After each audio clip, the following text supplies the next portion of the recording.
आइए दोस्तों, स्वागत है आप सभी का एमएस कोचिंग फ्यूचर का एक और नए वीडियो में। यदि आप भी मैट्रिक के नए छात्र हैं और अब 2026 परीक्षा की तैयारी कर रहे हैं तो आप अभी से ऑब्जेक्टिव का तैयारी शुरू कर दीजिए, क्योंकि आपके एग्जाम में आपको पता होगा कि कुल मिला के 50% ऑब्जेक्टिव से प्रश्न आते हैं। यानी कुल मिला के 500 नंबर के पेपर होती है, जिसमें 460 नंबर के एग्जाम लिया जाता है और वही आपका 40 नंबर प्रैक्टिकल से मिलता है। तो बिल्कुल इसमें जो होता है ना, 460 में 230 नंबर का ऑब्जेक्टिव भी होता है। तो अभी से आप ऑब्जेक्टिव की तैयारी शुरू कर दीजिए। और आप जितने भी विद्यार्थी साइंस के पेपर देने जाइएगा ना, उसमें इस वीडियो में बताया गया जो भी प्रश्न है आपके एग्जाम में देखने के लिए मिलेगा, क्योंकि इस जो वीडियो में है ना, वो आपके फिजिक्स का वह महत्वपूर्ण ऑब्जेक्टिव बताया जा रहा है जो बिल्कुल आपके बोर्ड एग्जाम में देखिए हर बार पूछे जाते हैं। 2020 में पूछे गए हैं, 20 में पूछे गए। इस प्रकार से पूछे हुए प्रश्न जितने है ना इंपोर्टेंट, सारे प्रश्न इस वीडियो में आपको देखने के लिए मिलेगा, इस क्लास में आपको देखने के लिए मिलेगा। तो बस आपसे एक ही रिक्वेस्ट है दोस्तों कि इस वीडियो को आप शुरू से अंत तक देख लीजिए, क्योंकि अभी से अगर इस तरह के वीडियो आप देखते हैं तो निश्चित रूप से आपके बोर्ड एग्जाम तक आपको ऑब्जेक्टिव में बेहतर तैयारी हो जाएगी। तो चलिए हम देर नहीं करते वीडियो को शुरू करते हैं। तो देखिए, आज के वीडियो का पहला प्रश्न है कि निम्नलिखित में से कौन नेत्र का रंगीन भाग होता है। आपसे यह प्रश्न 2020 में पूछा गया था। बिल्कुल VVI प्रश्न है, आपके बोर्ड एग्जाम 2026 में भी पूछे जाएंगे। तो नेत्र का रंगीन भाग जो होता है ना, याद रखिए कि यह परितारिका होता है। Option C. ऑप्शन आपका कोई भी हो, आप उत्तर याद करते चलिएगा, परितारिका होगा। बिल्कुल आप सभी प्रश्नों का उत्तर एग्जाम में जरूर सही देकर आइएगा। तो 2 नंबर प्रश्न है, वायुमंडल में प्रकाश के किस वर्ण के प्रकीर्णन अधिक होता है। तो किस वर्ण के जो प्रकीर्णन होते हैं अधिक होते हैं ना, यह प्रश्न भी बार बार पूछे जाते हैं। देखिए यहाँ 2020 में ही पूछा गया है। तो इस प्रश्न का सही उत्तर हो जाएगा नीला, क्योंकि देखिए इसी के कारण जो है ना हमें आसमान नीला दिखाई देता है। जो आप क्लास में भी अगर पढ़े हुईएगा तो ठीक है, नहीं तो आप जरूर पढ़िएगा। अगला प्रश्न देखिए, 3 नंबर प्रश्न में पूछा गया है कि प्रकाश के लिए घटना के कारण सूर्य हमें वास्तविक सूर्योदय से लगभग 2 मिनट पूर्व दिखाई देने लगता है, यह कैसे होता है। तो याद करके रख लीजिएगा कि इस प्रश्न का उत्तर हो जाएगा यह वायुमंडलीय अपवर्तन के कारण जो होते हैं ना, हमें सूर्योदय से पहले ही 2 मिनट पहले ही दिखाई देने लगते हैं, जिसका मुख्य कारण होता है वायुमंडलीय परिवर्तन। ऑप्शन बी, बिल्कुल इसको याद कर दीजिएगा। चलिए आगे बढ़ते हैं। 4 नंबर प्रश्न देखिए दिया हुआ है, किस रंग का विचलन न्यूनतम होता है। न्यूनतम का मतलब होता है कम होना, यानी 4 नंबर प्रश्न का सही उत्तर आपका हो जाएगा ना लाल, क्योंकि लाल रंग के जो होते हैं ना तरंग दैर्ध्य अधिक होते हैं, लेकिन इसका विचलन का मतलब होता है झुकाव। याद रखना है। से अब जैसे पढ़िएगा ना प्रिज्म वाले विजियोर में, तो वहां आपको सबसे ऊपर लाल रंग देखने के लिए मिलेगा। इसलिए लाल रंग के जो तरंग दैर्ध्य होते हैं ना इसका अधिक होते हैं, लेकिन झुकाव जो होते हैं ना न्यूनतम यानी कम होते हैं। याद रख लीजिएगा। वही अगर अधिक पूछा जाता है तो आप बैगनी उतर करके आते। देखिए यह भी प्रश्न 2020 एग्जाम में पूछा गया था। तो बस आपसे एक ही रिक्वेस्ट है कि इस वीडियो को आप पूरा देखिए, क्योंकि इस तरह के वीडियो आप कंप्लीट देखते हैं तो अभी से आपका ऑब्जेक्टिव का तैयारी बहुत बेहतर हो जाएगा। 5 नंबर प्रश्न देखिए दिया हुआ कि निकट दृष्टि दोष को निम्नलिखित में से किस लेंस के द्वारा हटाया जाता है। अगर आपके आंख में निकट दृष्टि दोष हो जाता है तो इसे हम किस लेंस के द्वारा हटा सकते हैं, यानी उपचार कर सकते हैं। तो 5 नंबर प्रश्न का सही उत्तर याद कर लीजिएगा, अवतल लेंस के द्वारा इसका उपचार किया जाता है। वही आपसे निकट के बदले अगर दूर दृष्टि पूछा जाए तो आप वहां उत्तल लेंस करके आइएगा। तो बिल्कुल एक एक प्रश्न को ध्यान देकर सुनना है। और इस चैनल पे, इस यूट्यूब चैनल पे आप पहली बार आए हैं, अगर आप इस यूट्यूब चैनल को सब्सक्राइब नहीं किए हैं तो बिल्कुल सब्सक्राइब कर लीजिए और इस वीडियो को लाइक करके अपने दोस्तों के साथ शेयर जरूर कर दीजिएगा, यानी भेज दीजिएगा, ताकि आपका दोस्त भी अभी से ही ऑब्जेक्टिव का तैयारी कर सके। तो 6 नंबर प्रश्न है, तरंग दैर्ध्य को सामान्यतः व्यक्त किया जाता है। तो तरंग दैर्ध्य के सामान्यतः किस रूप में व्यक्त किया जाता है। याद रखिएगा, तरंग दैर्ध्य को हमेशा एंगस्ट्रम के रूप में व्यक्त किया जाता है। जो आप क्लास में पढ़िएगा या पढ़े हुईएगा तो ठीक है। चलिए आगे बढ़ते हैं। 7 नंबर प्रश्न में पूछा गया है, टिंडल प्रभाव जो है ना प्रकाश की कौन परिघटना को प्रदर्शित करती है। टिंडल प्रभाव जो प्रकाश की घटना को प्रदर्शित करती है वो कौन सी घटना होती है। देखिए 2019 के पेपर में पूछा गया था। तो इस प्रश्न का जो सही उत्तर हो जाएगा ना, अभी से ही आप एक एक प्रश्न को याद करते चलिए। तो इस प्रश्न का सही उत्तर हो जाएगा प्रकाश का प्रकीर्णन, यानी ऑप्शन डी बिल्कुल आपका सही हो जाएगा। अगला प्रश्न देखिए, सामान्य नेत्र के लिए दूर बिंदु होता है। एक सामान्य नेत्र का मतलब होता है वह नेत्र जो जिसमें कोई बीमारियां नहीं हो। तो सामान्य नेत्र का सही उत्तर जो हो जाएगा ना वह आपका अनंत हो जाएगा। यानी सामान्य नेत्र जो है ना दूर तक की, जितना भी दूर तक उसकी आंखों के सामने कोई ऐसा पर्दा नहीं हो या कोई मतलब समझिए रुकावट के जैसे वृक्ष हो या घर हो, वस्तु नहीं हो, तो वह अनंत तक यानी जहां तक उसको खुला दिखाई देना वहां तक देख सकती है। वही अगर कम की बात किया जाता है यानी दूर की बात किया जा रहा है, अगर नजदीक की बात किया जाता तो आप 25 cm करके आते ऑप्शन बी। लेकिन इस प्रश्न का सही उत्तर डी हो जाएगा, क्योंकि इसमें दूर पूछा गया है। तो बिल्कुल दोस्तों आप इस वीडियो को स्किप मत करिएगा। अभी से भी आपका तैयारी तैयारी अगर बेहतर हो तो आप आने वाले एग्जाम में बहुत बेहतर नंबर ला सकते हैं। 9 नंबर प्रश्न है, किस वर्ण का तरंग दैर्घ्य सबसे बड़ा होता है यानी सबसे अधिक होता है? अभी जिसका हम बात आप लोग को करके बताए थे, तो इस प्रश्न का उत्तर आप लोग जान गए होंगे कि यह लाल होता है। लाल रंग का तरंग दैर्घ्य सबसे बड़ा यानी सबसे अधिक होता है, याद करते चलिएगा। चलिए, ये प्रश्न भी 2019 में आपको पूछा गया था, तो इस क्लास को आप अंत तक देखिएगा और इस तरह के वीडियो को आप मिस ना करें, इसलिए इस यूट्यूब चैनल को सब्सक्राइब करना आपके लिए बहुत जरूरी है। अगला प्रश्न है 10 नंबर प्रश्न, किस लेंस का उपयोग कर दीर्घ दृष्टि दोष को यानी संशोधित का मतलब होता है यानी निवारण करना, इसको छुड़ाया जा सकता है। तो अभी हम बताए हैं कि अगर निकट की बात की जाए तो अवतल लेंस होगा, अगर दूर की बात की जाए तो आप समझ सकते होंगे कि यह उत्तल की बात कर रहा है, यानी उत्तल लेंस के द्वारा जो है ना हम दूर दृष्टि का उपचार कर सकते हैं। ऑप्शन बी बिल्कुल इसका सही उत्तर हो जाएगा और यह प्रश्न भी आपको 2019 के बोर्ड एग्जाम में पूछे गए हैं। चलिए बढ़ते हैं अगली प्रश्न की ओर। 11 नंबर प्रश्न आपके सामने दिखाई दे रहा है, नेत्र में प्रवेश करने वाली प्रकाश की किरणें अधिकांश अपवर्तन कहां होता है? यानी नेत्र में जब हमारी आंख के अंदर अगर प्रकाश की किरणें प्रवेश करती है, जाती है, तो सबसे ज्यादा अपवर्तन कहां देखा जाता है, यह पूछा जा रहा है। तो 11 नंबर प्रश्न का सही उत्तर याद कर लीजिएगा कि यह कॉर्निया के बाहरी पृष्ठ जो होती है ना, वहां सबसे ज्यादा अपवर्तन होती है, यानी ऑप्शन ए करके आइएगा। यह भी प्रश्न 2019 में पूछा गया था। तो बिल्कुल सभी चुना हुआ प्रश्न है, आप अभी से ही मेरे साथ जुड़ जाइए और आप अपने YouTube जो है ना, इस YouTube पर बने वीडियो को लगातार देखिए, बिल्कुल आप अपने तैयारी को बहुत बेहतर तरीके से कर सकते हैं। 12 नंबर प्रश्न है, किसी अंतरिक्ष यात्री को आकाश कैसा प्रतीत होता है? देखिए, अंतरिक्ष यात्री में वायुमंडल नहीं होता है, जिसके कारण यह आकाश जो होते हैं ना काला दिखाई देते हैं। यह प्रश्न आपको 2019 में पूछा गया था और 2025 के भी एग्जाम में देखने के लिए मिला होगा, शायद आप लोगों ने पेपर देखा होगा। तो 12 नंबर प्रश्न का सही उत्तर ऑप्शन ए हो जाएगा। आगे बढ़ते हैं 13 नंबर प्रश्न देखिए, दिया हुआ है, वायुमंडल में प्रकाश का कौन सा वर्ण अधिक प्रकीर्णन करता है? वायुमंडल में सबसे अधिक प्रकीर्णन करने वाले कौन सा रंग होते हैं? तो इस प्रश्न का सही उत्तर याद रखना है कि यह नीला रंग होते हैं। इसलिए आप ये भी पढ़िएगा क्लास में कि आकाश का रंग नीला क्यों प्रतीत होता है। अभी भी हमें आकाश नीला ही दिखाई देता है क्योंकि नीला रंग की प्रकीर्णन सबसे अधिक होती है वायुमंडल में। आगे बढ़ते हैं 14 नंबर प्रश्न में, दिया हुआ है कि किसी दृष्टि दोष को अवतल और उत्तल दोनों लेंस से बने द्विफोकिस लेंस द्वारा संशोधित किया जा सकता है, यानी उत्तल और अवतल दोनों से संशोधित किया जाता है। यह प्रश्न 2018 के एग्जाम में पूछा गया था। तो देखिए, इस प्रश्न का सही उत्तर हो जाएगा कि इसमें जो होगा जरा दृष्टि दोष होगा, जिसमें दोनों लेंसों की आवश्यकता पड़ती है, उत्तल लेंस की भी आवश्यकता पड़ती है और अवतल लेंस की भी आवश्यकता पड़ती है। तो बिल्कुल ध्यान से एक एक प्रश्न को याद करते चलिएगा। एक बार में अगर सभी प्रश्न को आप याद नहीं कर सके तो बिल्कुल दोबारा आप इस वीडियो को देखकर याद करिए, लेकिन निश्चित रूप से आप याद कीजिएगा। 15वां प्रश्न है कि जब सूर्य का प्रकाश वायुमंडल से गुजरता है तब वायु के सूक्ष्म कण किस रंग के प्रकाश को अधिक प्रबलता से प्रकीर्णन करते हैं? तो 15वां प्रश्न का अगर सही उत्तर देखा जाए तो बिल्कुल आपका हो जाएगा नीला, क्योंकि अभी हम लोग पढ़े हैं कि जब अधिक प्रकाश के वायुमंडल से गुजरता है तो सबसे ज्यादा नीला रंग को प्रकीर्णित करता है, यानी ऑप्शन डी बिल्कुल इसका सही उत्तर हो जाएगा।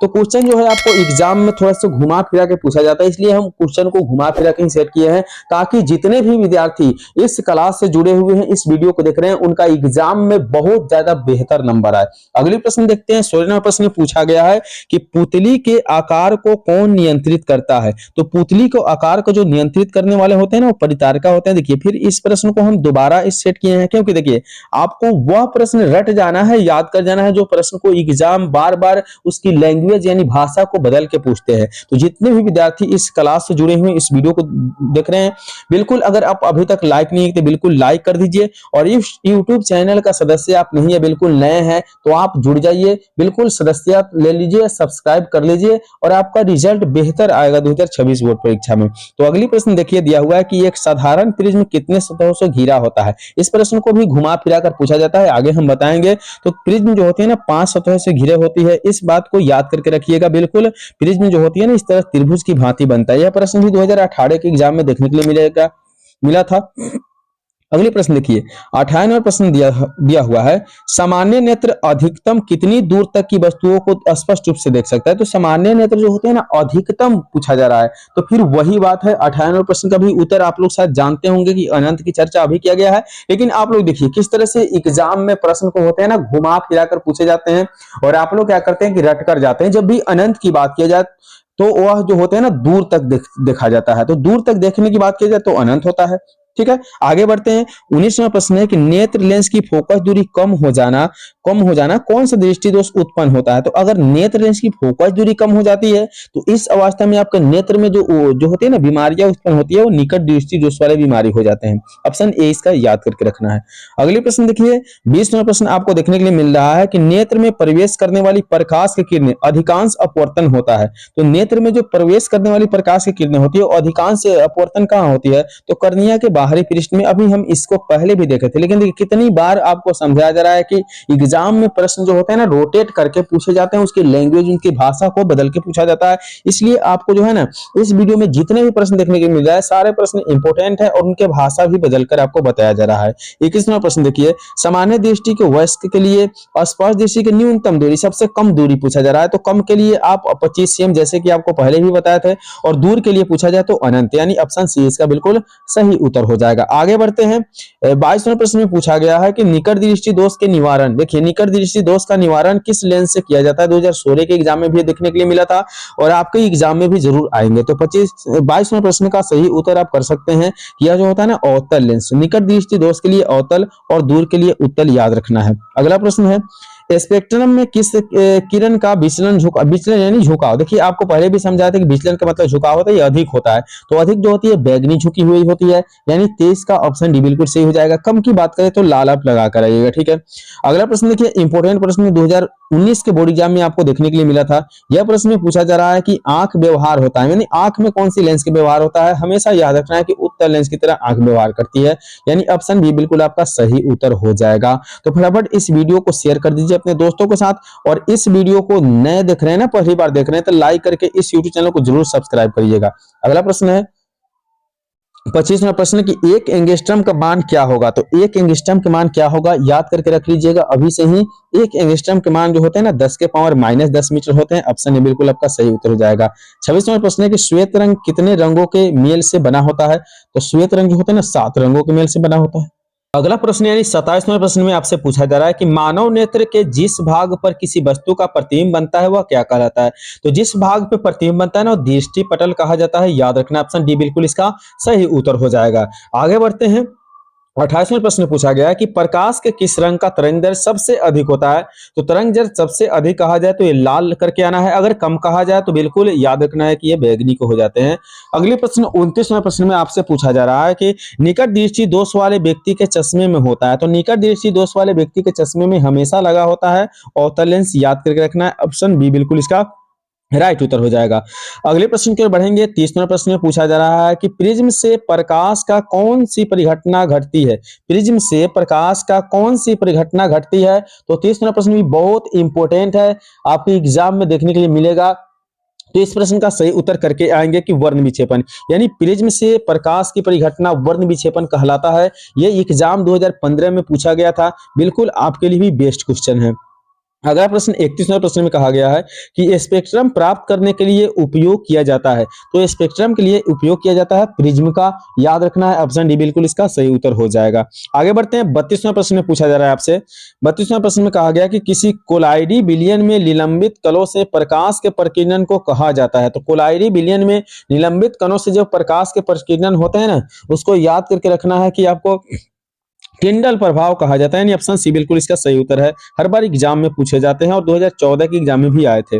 चंद्रमा पर खड़े अंतरिक्ष यात्री को आकाश कैसा प्रतीत होता है? तो चंद्रमा पर अगर कोई अंतरिक्ष यात्री खड़े हैं तो उनको जो भी है आकाश काला ही प्रतीत होगा, क्योंकि वहां भी वायुमंडलीय अपवर्तन नहीं होती है, इसलिए काला ही दिखाई देगा। 34वें प्रश्न में देखिए पूछा गया, बहुत सुंदर प्रश्न है, अच्छा प्रश्न है कि जो नेत्र निकट स्थित वस्तुओं को साफ नहीं देख सकता है तो उस नेत्र में क्या होता है? तो जो निकट की वस्तुओं को नहीं साफ देखता है ना उस नेत्र में याद रखना है कि दूर दृष्टि होता है, बिल्कुल ऑपोजिट। अगर निकट की बात किया जाए तो दूर, अगर दूर की बात किया जाए तो निकट याद रखना है।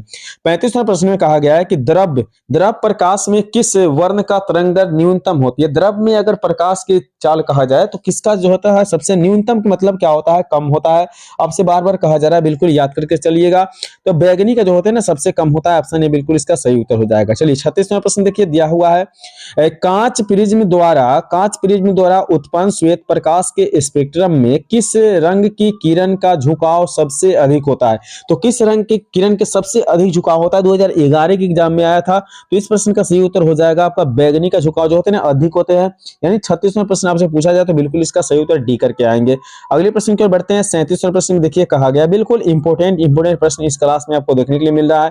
मानव नेत्र अभिनेत्र लेंस की फोकस दूरी को समयोजित करता है, यानी क्या करता है? समयोजित करता है, एकत्रित करता है और विभिन्न दूरियों पर रखी वस्तुओं को फोकसित करके उसका ऐसा हो जाना कारण क्या होता है? कहीं भी रखे हुए वस्तुओं को समयोजित करके उसका प्रतिबिंब बनाना। इस प्रश्न का उत्तर हो जाएगा आपका, याद करके रखना है कि समंजन क्षमता। आप इसे डिफिनेशन में पढ़िएगा, समंजन क्षमता क्या है वहां भी आपको पढ़ाया जाएगा, या अगर आप पढ़े होइएगा तो बिल्कुल आपको याद होगा। 38वां प्रश्न में कहा गया है कि सामान्य नेत्र की रेटिना पर बनने वाला प्रतिबिंब होता है। तो अगर रेटिना पर प्रतिबिंब बनता है तो याद रखना है, बहुत इंपॉर्टेंट बात कहा जा रहा है, तो वास्तविक भी होता है और उल्टा होता है। हमेशा जो रेटिना पर प्रतिबिंब बनते हैं ना उल्टा ही होते हैं, और उल्टा जब होगा तो याद रखना है कि वास्तविक होगा। ऑप्शन सी बिल्कुल इसका राइट उत्तर, सही उत्तर हो जाएगा। तो एक बार आपसे फिर से रिक्वेस्ट कर रहे हैं कि अगर अभी तक आप इस वीडियो को लाइक नहीं किए तो बिल्कुल लाइक कर दीजिए। अगर अभी तक आप इस वीडियो को देख ही रहे हैं तो बिल्कुल इस वीडियो को अंत तक जरूर देखिएगा, आपको बहुत फायदा होगा इस तरह के वीडियो देखने से। 39वें प्रश्न में कहा गया है कि रेटिना प्रकाश को प्रवर्तित करता है। तो रेटिना जो है ना प्रकाश को क्या प्रवर्तित करता है? तो विद्युत सिग्नल देता है, विद्युत सिग्नल जो कहा जाए ना करंट की भांति, यानी संकेत देना, सूचना देना। 40वें प्रश्न का पढ़ेंगे, कौन रंग जिसका खतरे के सिग्नल में उपयोग किया जाता है? तो आप लोग बहुत लोग जानते हैं कि खतरे का संकेत जो होता है ना लाल होता है, लाल बत्ती का जलना यानी खतरे का संकेत होता है। 40 का ऑप्शन ए यानी लाल बिल्कुल सही उत्तर हो जाएगा। 41वें प्रश्न में आपसे पूछा जा रहा है कि प्रिज्म से होकर सूर्य का श्वेत प्रकाश गुजरने पर श्वेत प्रकाश अगर 7 रंग में विभाजित हो जाता है तो इससे लाल रंग का प्रकाश का विचलन क्या होगा? तो जो लाल रंग की प्रकाश का विचलन होता है ना, याद रखिएगा ये आसानी से क्या होते हैं, कम नहीं होते हैं, बल्कि सभी रंगों से कम हो जाते हैं, सभी रंगों से बिल्कुल कम हो जाते हैं। ऑप्शन डी इसको याद करके रखना है। अगली प्रश्न आपके सामने 42वें प्रश्न में पूछा जा रहा है कि किसी कोलाइडी विलयन से प्रकाश पुंज गुजरने पर यह कैसा दिखता है? तो कोलाइडी विलयन से अगर प्रकाश पुंज को गुजारा जाए ना तो याद रखना है कि 42वें प्रश्न का आपका सही उत्तर हो जाएगा, यह प्रकाश पुंज का मार्ग दिखाई देता है, प्रकाश पुंज का मार्ग दिखाई देता है। ऑप्शन ए बिल्कुल इसका सही उत्तर हो जाएगा। 43वें प्रश्न में आपसे पूछा जा रहा है, बिल्कुल बहुत इंपॉर्टेंट प्रश्न है, आपकी एग्जाम में देखने के लिए मिलेगा। इंद्रधनुष किस प्रकार का स्पेक्ट्रम है? तो इंद्रधनुष जो है ना किस प्रकार का स्पेक्ट्रम है? तो 43वें प्रश्न का आप सही उत्तर करके आएंगे एग्जाम में कि आपका जो है ना प्राकृतिक स्पेक्ट्रम है। ऑप्शन ए बिल्कुल इसका सही उत्तर हो जाएगा। अगले प्रश्न की ओर बढ़ते हैं। 44वें प्रश्न में पूछा गया कि घने जंगलों से होकर जब प्रकाश पुंज गुजरता है तो वायु का कण प्रकाश के पुंज को प्रकीर्णित करता है और प्रकाश पुंज का मार्ग को स्पष्ट दिखाई पड़ता है। इस प्रभाव को हम क्या कहते हैं? तो 44वें प्रश्न का सही उत्तर हो जाएगा, हम कह सकते हैं कि ये टिंडल प्रभाव हो रही है, यानी ऑप्शन सी बिल्कुल इसका राइट उत्तर है। तो बिल्कुल नए और पुराने प्रश्न आपको देखने के लिए मिल रहा है, क्योंकि हर बार एग्जाम में क्या होता है तो कुछ नए प्रश्नों को सेट किया जाता है और आप लोग हमेशा की तरह जो है ना पुराने प्रश्न को रट के जाते हैं। तो इस क्लास को, इस वीडियो को आप अंत तक देखिए और मेरे यूट्यूब चैनल को अगर सब्सक्राइब नहीं किए हैं तो सब्सक्राइब करिए, क्योंकि इस तरह के वीडियो आपको हमेशा देखने के लिए मिलेंगे सुबह शाम। तो 45वें प्रश्न में पूछा जा रहा है कि जब पानी की बूंदे के भीतर एक ही पूर्ण परिवर्तन होता है तब ऐसे इंद्रधनुष को हम क्या कह सकते हैं? तो इस प्रश्न का आप सही उत्तर कह सकते हैं कि यह प्राथमिक होता है ना, प्राथमिक होता है। जब पानी के बूंदे के भीतर एक ही पूर्ण परिवर्तन होता है तो प्राथमिक होता है। तो ऑप्शन इसका ये बिल्कुल सही कर लीजिएगा। 46वां प्रश्न है कि द्वितीयक इंद्रधनुष में पानी के बूंद के अंदर कितने आंतरिक परिवर्तन होते हैं? तो 46वें प्रश्न का जो सही उत्तर हो जाएगा वह हो जाएगा 2। दो जो होते हैं ना, 2 आंतरिक परिवर्तन होते हैं। ऑप्शन बी बिल्कुल इसका राइट उत्तर हो जाएगा। अगले प्रश्न की ओर बढ़ते हैं। 47वें प्रश्न में पूछा गया है कि उदय और अस्त होते समय सूर्य दिखाई देता है। तो अगर उदय हो, उदय के मतलब क्या होता है? सूर्योदय, और अस्त के मतलब होता है सूर्यास्त। तो अगर उदय और अस्त होते समय सूर्य कैसा दिखाई देता है तो आप देखे होइएगा, ये तो आप नॉर्मल ही जानते हैं कि वो बिल्कुल लाल दिखाई देते हैं। 48वें प्रश्न में कहा गया है कि किसी प्रिज्म से अपवर्तित प्रकाश की किरणें, तो किसी प्रिज्म से अगर अपवर्तित प्रकाश की किरणें होती है तो वह क्या कहां जाएगी ना, तो प्रिज्म के आधार के समानांतर हो जाती है, प्रिज्म के आधार के समानांतर हो जाती है, यानी ऑप्शन ए बिल्कुल इसका राइट उत्तर हो जाएगा। अगले प्रश्न की ओर बढ़ते हैं। देखिए बिल्कुल इंपोर्टेंट प्रश्न आपको देखने के लिए मिल रहा है। तो 49वें प्रश्न में पूछा जा रहा है कि पुतली के साइज को नियंत्रित करने वाला गहरा पेशीय डायफ्राम क्या कहलाता है? तो गहरा जो पेशीय डायफ्राम है ना, याद करके रखिएगा कि इस प्रश्न का सही उत्तर हो जाएगा ऑप्शन ए अर्थात परितारिका। परितारिका ऑप्शन ए बिल्कुल इसका राइट उत्तर हो जाएगा। 50वें प्रश्न में कहा जा रहा है कि इनमें कौन व्यक्ति नेत्रदान कर सकता है, कौन कौन जो है नेत्रदान कर सकता है, यानी आंख दे सकता है किसी और को। तो देखिए इस प्रश्न का आप सही उत्तर कर सकते हैं बी और सी दोनों, यानी बी का मतलब हो गया मधुमेह का रोगी और क्या है दमे का रोगी। बाकी ये संक्रामक रोग से पीड़ित वाले नहीं कर सकते, इसलिए बी और सी ऑप्शन डी में दिया है, तो बिल्कुल इसका राइट उत्तर हो जाएगा। अगले प्रश्न 51वें प्रश्न में पूछा जा रहा है, बहुत इंपॉर्टेंट प्रश्न है। कहा गया कि दोष रहित नेत्र जो होते हैं ना 25 cm और अनंत के बीच रखी वस्तुओं को आसानी से देख पाता है, इसके बीच को दूरी को हम क्या कहते हैं। बहुत सुंदर प्रश्न है, अच्छा प्रश्न है, तो इसे हम दृष्टि परास कहते हैं, याद रखना है, एग्जाम में पूछे जाते हैं सब्जेक्टिव से भी। अगले प्रश्न की ओर बढ़ेंगे, बिल्कुल आपके सामने 52 नंबर प्रश्न दिखाई दे रहा है। इसमें जितने भी प्रश्न है बहुत इंपॉर्टेंट प्रश्न है, इसलिए आपको बोला जा रहा है कि इस क्लास को अंत तक देखिए। अगर यहां तक आप देख लिए हैं तो बिल्कुल अंत तक आप जरूर देखिए। चलिए 52वां प्रश्न पूछा जा रहा है कि अति सूक्ष्म कण किस प्रकार के प्रकाश को प्रकीर्णन करता है। तो अति सूक्ष्म कण जो होता है ना वो किस प्रकार के प्रकाश को प्रकीर्णन करता है, तो 52वां प्रश्न का सही उत्तर हो जाएगा कि यह नीला रंग के प्रकाश को प्रकीर्णन करता है, ऑप्शन सी बिल्कुल इसका सही उत्तर हो जाएगा।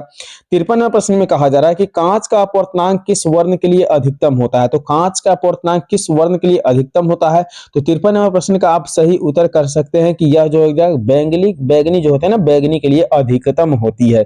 54वां प्रश्न पूछा गया है कि कांच का अपवर्तनांक किस प्रकार के वर्ण के लिए न्यूनतम होता है। तो कांच का जो है ना अपवर्तनांक किस प्रकार के वर्ण के लिए न्यूनतम यानी कम होता है, तो 54वें प्रश्न का आप सही उत्तर कर सकते हैं कि लाल के लिए जो होता है ना कम होते हैं, ऑप्शन बी बिल्कुल इसका सही उत्तर हो जाएगा। अगले प्रश्न देखिए 55वां प्रश्न पूछा जा रहा है कि इंद्रधनुष का भीतरी हिस्सा किस रंग का होता है। तो इंद्रधनुष का अगर भीतरी हिस्सा की बात किया जाए तो यह जो होता है ना आपको बैगनी रंग का होता है, ऑप्शन बी बिल्कुल इसका राइट उत्तर हो जाएगा।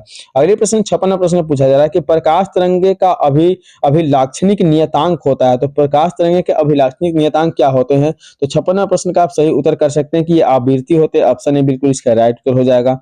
अगले प्रश्न की ओर बढ़ेंगे 57वें प्रश्न में पूछा जा रहा है आपसे कि किस दृष्टि दोष में किसी वस्तु का प्रतिबिंब रेटिना के पीछे बनता है। तो कौन से दृष्टि दोष में होते हैं ना कि वस्तु का प्रतिबिंब रेटिना पर बनता है, तो 57वें प्रश्न का आपका सही उत्तर हो जाएगा कि यह दूरदृष्टि दोष में क्या होती है, रेटिना के पीछे बनती है, जबकि आपको पता है कि किसी भी वस्तु का प्रतिबिंब रेटिना पर बनती है, इसलिए इस प्रश्न का सही उत्तर ऑप्शन बी हो जाएगा। 58वें प्रश्न में आपसे पूछा जा रहा है कि किसी दृष्टि दोष में किसी वस्तु का प्रतिबिंब रेटिना के सामने बनता है। मतलब किसी दृष्टि दोष में किसी वस्तु का प्रतिबिंब अगर रेटिना के सामने बन जाए तो वह दोष को हम क्या कह सकते हैं, तो याद रखना कि वह दोष को हम निकट दृष्टि दोष, यानी जब पीछे की बात किया जाए तो दूर और निकट के सामने की बात किया जाए तो बिल्कुल आप निकट, याद रखना है। इस तरह से अगर आप याद करते हैं तो बिल्कुल आपको ऑब्जेक्टिव में कहीं से प्रॉब्लम नहीं होगा।